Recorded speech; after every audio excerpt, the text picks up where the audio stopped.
आदाब दोस्तों, मैं हूँ आरिफ। इस वीडियो में हम ये जानने की कोशिश करेंगे कि पाकिस्तान ने ये जो कल शाहीन 3 का जो एक मिसाइल है टेस्ट किया है, उसकी रेंज के मुताबिक हम दुनिया में कौन-कौन से इलाकों को हिट कर सकते हैं। उसकी रेंज है बेसिकली 2750 किलोमीटर और ये वर्ल्ड मैप है, दुनिया का नक्शा जिसके ऊपर मैंने 2750 किलोमीटर के रेडियस का एक मैप बनाया हुआ है, ठीक है? अब इस रेडियस के मैप के ऊपर ना हम ये देख सकते हैं, हम थोड़ा-सा इसको क्लोज़ कर लेते हैं ताकि हमें पता चले कि हम इस वक़्त हैं किस तरह। ये इस वक़्त इस रेडियस का सेंटर है, ये इस्लामाबाद है, पाकिस्तान का ये नक्शा है और ये इस्लामाबाद का सेंटर है। इस इस्लामाबाद से जब हम देखते हैं तो ये मंगोलिया का आधा पार्ट कवर हो गया, कज़ाकिस्तान पूरा कवर हो गया अगर ये मिसाइल हमारे पास इस्लामाबाद में अवेलेबल हों। इंडिया तकरीबन सारा का सारा कवर हुआ हुआ है, आप देख सकते हैं, ठीक है।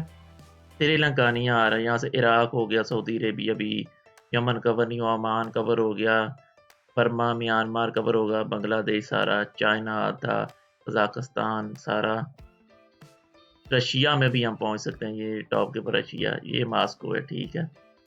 ये टर्की का थोड़ा-सा हिस्सा। अब हम चलते हैं सबसे पहले तो इसके ऊपर ये जानने की कोशिश करते हैं जो हमारे ज़हन में सबसे बड़ा सवाल होता है कि हमने इसराइल किस तरह पहुँचना, अपने मिसाइल को पहुँचाना, ठीक है? तो पहले हम सबसे पहले इसराइल ही चलते हैं ताकि आप लोगों की बेचैनी मैं सबसे पहले दूर कर दूँ।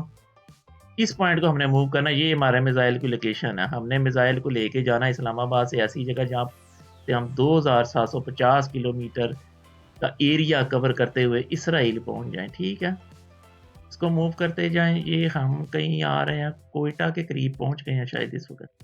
यहाँ पर करके ना कि कोयटा होगा, बलूचिस्तान में ये सेंटर है, हमारा मिसाइल पहुँचा तो हमने देखा कि नहीं ये शाम तक पहुँच गई ये बात। इराक भी सारा का सारा कवर हो लेकिन इसराइल नहीं आया, तो इसराइल चलें भी मूव करते हैं अपने मिसाइल्स को। हम साउथ में चले जाते हैं बलूचिस्तान में, ये हमारे सर्कल का सेंटर है। तो ये बलूचिस्तान में ना कहीं ये कोने के ऊपर जाके ना ये अफ़गानिस्तान और ईरान के बॉर्डर के बिल्कुल करीब ये इसराइल है। तो पहुँच ही गए हैं हम लोग इसराइल में और ये इजिप्ट के बॉर्डर के ऊपर भी तकरीबन जो मिस्र है उसके ऊपर भी पहुँच ही गए हैं। तो ये है बेसिकली हमारी टर्की आधा कवर कर लिया, कज़ाकिस्तान को भी यहाँ से हिट किया जा सकता है, इंडिया को भी, बांग्लादेश को भी, ठीक है। तो ये बेसिकली पोजीशन है कि बलूचिस्तान के आखिरी कोने पर जाकर भी ना हम सारे इंडिया को कवर कर सकते हैं। अगर आगे पीछे कहीं लड़ाई भी हो रही हो, फोर्सेस को मिसाइल फिट करने की जगह ना मिल रही हो तो यहाँ पर चले जाएं, इसराइल भी कवर कर ले, ठीक है। अब हम देखते हैं कि अकेले इसराइल को ही तो नहीं ना हमने डराना, क्योंकि हमें बड़ा शौक है फिल्मी डायलॉग बोलने का कि हम ये कर देंगे, हम वो कर देंगे, चले ये कर देंगे, वो कर देंगे, फिलासफी इधर अपनाते हैं और चलते जाते हैं पाकिस्तान में, चलते जाते हैं कोयटा के करीब से बलूचिस्तान से होते हुए केपी में एंटर हो जाते हैं।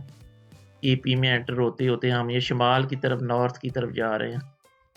यहाँ पर करके ना कोई एजेंसियाँ हैं जिनको कहते हैं फाटा वगैरह, और वो मोहम्मद एजेंसी और खुरम एजेंसी और वो इस तरह दूसरी जो एजेंसीज हैं फाटा के करीब। तो यहाँ पर जब हम जाते हैं ना देखते हैं मास्को तो अभी भी दूर ही है कि रशिया हमने बहुत सारा कवर कर लिया, मंगोलिया भी आधा कवर हो गया, चाइना भी आधा कवर हो गया, बीजिंग पर हम नहीं हिट कर सकेंगे, कजाकिस्तान, जॉर्जिया, अज़रबैजान ये देख लें, ओमान, ठीक है। अब हम चलते हैं थोड़ा-सा म्यांमार भी फिर इधर आ ही रहा है। अगर हमारी कभी दुश्मनी हो जाए श्रीलंका के साथ, ठीक है, तो हम मिसाइल्स को कैसे मूव करेंगे? हमारे मिसाइल केपीके में पड़े हुए हैं। हम मिसाइल्स को यहाँ पर लेते जाते हैं, लेते जाते हैं, लेते जाते हैं। इस्लामाबाद से गुज़र कर ना हम कहीं पर ना लाहौर के करीब, यहाँ पर लाहौर का, पाकिस्तान का दिल लाहौर है। यहाँ पर हम पहुँचे तो आधा श्रीलंका ना कवर हुआ लेकिन मज़ा नहीं आया, ठीक है। तो क्योंकि हमने ज़रा बड़े-बड़े डायलॉग बोलने होते हैं ऐसी बातों में, तो यहाँ पर करके ना कहीं बहावलपुर मेरे ख़्याल होगा लाहौर से नीचे साउथ पंजाब का। यहाँ पर आके हम देखते हैं कि श्रीलंका सारा का सारा कवर हो ही गया। बहावलपुर में अगर हमारे मिसाइल होंगे ना, ये देखिए ये सेंटर है, श्रीलंका कवर हो गया, ये सारे के सारे इलाके कवर हो गए। तो ये बेसिकली पोजीशन है। ये म्यांमार भी भावलपुर में आके तकरीबन सारा का सारा कवर हो ही गया, लेकिन थाईलैंड, मलेशिया वगैरह हमसे बच गए हम। अब हम चलते हैं कि और कौन-सा मुल्क है जिसने हमसे दुश्मनी मोल लेने की कोशिश करनी है और वो गलती कर बैठेगा। तो चलिए चलते हैं, ये सेंटर को ले जाते हैं सिंध पर।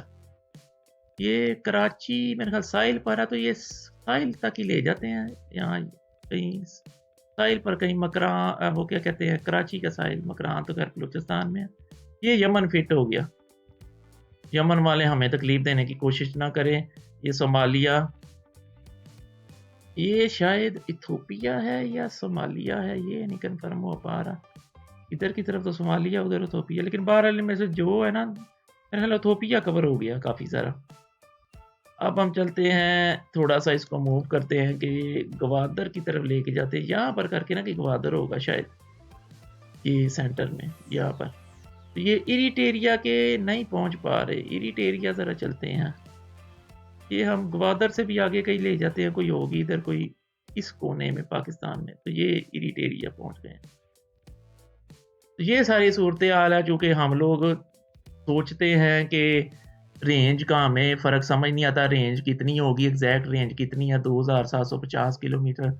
इसीलिए मैंने आप लोगों को थोड़ा सा एजुकेट करने के लिए कि दुनिया में कैसे आप सोच सकते हैं। अगर आपने फ़ौजी तौर पर सोचना हो, किसी जगह से अपने मिसाइल्स को मूव करके किसी और जगह लेके जाना हो, मैंने ये ओवरऑल सारा का सारा पाकिस्तान का ना आपको समझा दिया कि आप किस किस कोने में होंगे। कराची, लाहौर, इस्लामाबाद, ग्वादर, बलूचिस्तान में, कोयटा में कहाँ पर होंगे, तो आप कौन-कौन से एरियाज़ को कवर कर सकते हैं शाहीन 3 मिसाइल से किसी दुश्मन को हिट करने के लिए, चाहे वो इसराइल हो, इंडिया हो, रशिया हो, या और भी किसी को अगर कोई तकलीफ है।